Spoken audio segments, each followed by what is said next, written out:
You know when the calipers are out that we're going to get serious, Borna. Yeah, they say size doesn't matter, but that's a lie.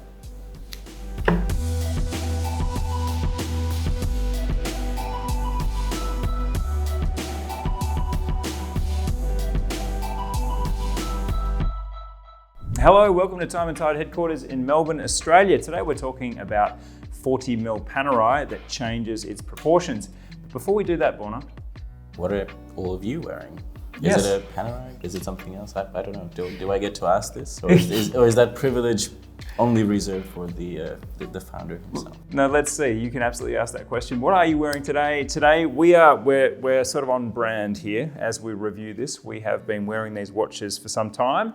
And they continue on the wrist? Yeah, absolutely. So I've got the PAM 01272, which is the black Panerai Quaranta. You've got the 01271. Yes, indeed, the white one. And I just posted some jazz, some tinkly piano jazz, because this does remind me of a piano in some strange way. Okay, yeah, maybe sort of the white dial with the ivories. Exactly. We're going to get less fruity in our descriptions from here because we've got a job to do. We need to tell you where this new 40mm size Panerai fits in, because as the Paneristi and as the big Panerai PAM fans amongst you will know, there has been a 40mm Panerai before. So we had the 4.8 finishing reference, whether that was the 0048 or the 01048. So like we said, 40mm, that was the Luminor with 300 meters of water resistance. So it matched the rest of the collection in that sense, but it always sort of felt as an outlier with all of those larger references filling out the rest of the collection. And I think the thing about that watch was its size as well. 16 millimeters thick and a 40mm case. Yeah. It wasn't and a short lug to lug. Exactly. So it was a little hamburger, like I like to call it. Yeah. And this, of course, introduces a new proposition, which is a more proportional 40mm Panerai, but it also provides a point of difference to the Due.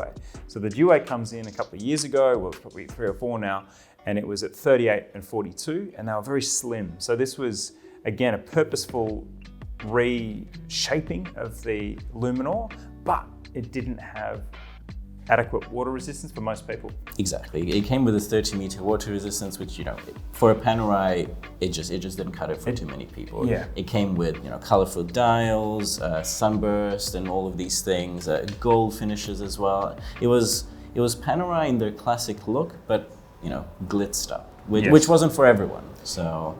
And look, I remember trying those Dues on and thinking that the design language was transferable to a slimmer, more elegant dress watch. But I did feel that there were going to be some pushback on that. You know, the values of Panerai are still very much to do with the Italian frogmen and the diving heritage, and how all of the design codes of the watch are derived from function, from utility, and from diving. So, you know, it was a bridge too far, so to speak, but this is actually somewhere between the two. Exactly. So 12.7 millimeters thin, I should say, with these. Only 100 meters of water resistance with their, you know, registered trademark crown protection system, so it'll still be adequate for swimming, even sort of light snorkeling, but again, so much more wearable than the 16mm case that we saw in previous 40mm versions. 48.9 millimeters lug to lug with this one, so still relatively compact for the size.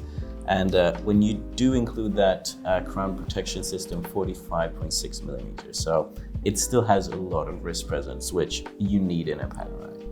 And that's the thing, you've nailed it there, because in watches, as much as we intellectualize them and we do like to look at the quality of what's being offered inside the case as well as outside, we still very much eat with our eyes. And there is just something so striking about Panerai on the wrist.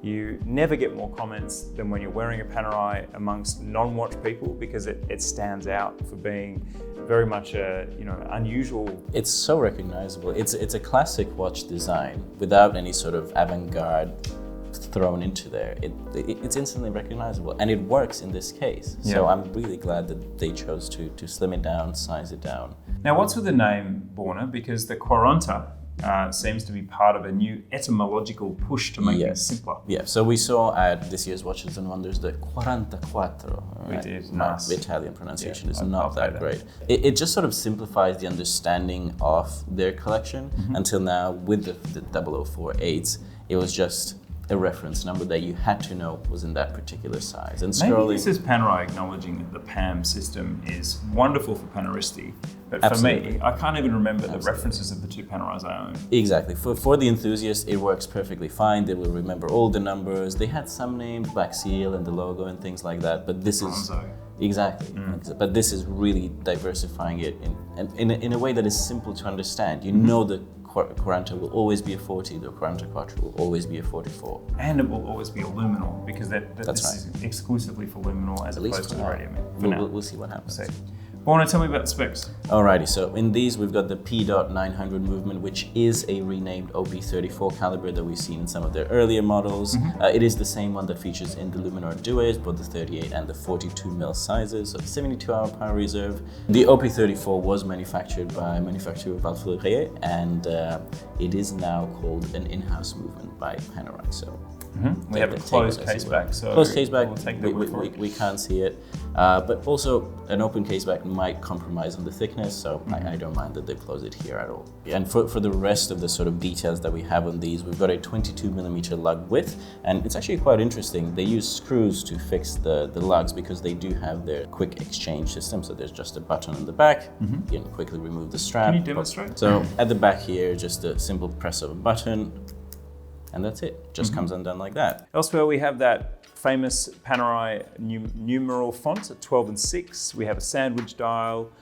We have the Luminor crown guard there, of course, which is fun to operate, and I used to play with it obsessively till it got way too loose. See, while we were waiting to start this recording, I was just mindlessly sort of, mine ended up it's a being- great fidget sort of thing.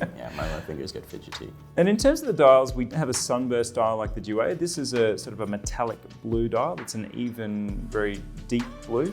And with the model that I've been wearing, it's classic black Panerai on a sort of slightly off-white numerals with the just drop of blue in the small seconds. Love that. Love that proper blue. And then for me, this is a really lovely ivory white. I would say that it's more polar white than it is off-white. And then of course, there's a little bit of infilled beige loom on the hands and on the small seconds. And then the contrast of these well-finished hands with this very sort of matte white. And then of course the cutouts for the sandwich dial. It's very elegant, this one. Yeah, looking at it from side on, the sandwich dial really gives it nice depth, especially on this white model. The darker numerals really give it a nice sense of relief. So look, I think in summary, Borna, we have Panerai meeting this 40mm market right between the eyes by reducing its proportionality and maintaining its functionality to actually not compromise other aspects of the watch by reducing its size. And as someone that has been attracted to Panerai over the years, I still feel that the design is maintained at this smaller size, and what you get is just that extra wearability. Exactly. And they, like you said, they've maintained the utility while improving wearability. So what do you think? Do you think Panerai can make this bridge from big watches to a 40mm everyday wearing size? Let us know in the comments. And do let us know what you're wearing, even if it's not Panerai, anything you like. Thanks for watching Time+Tide.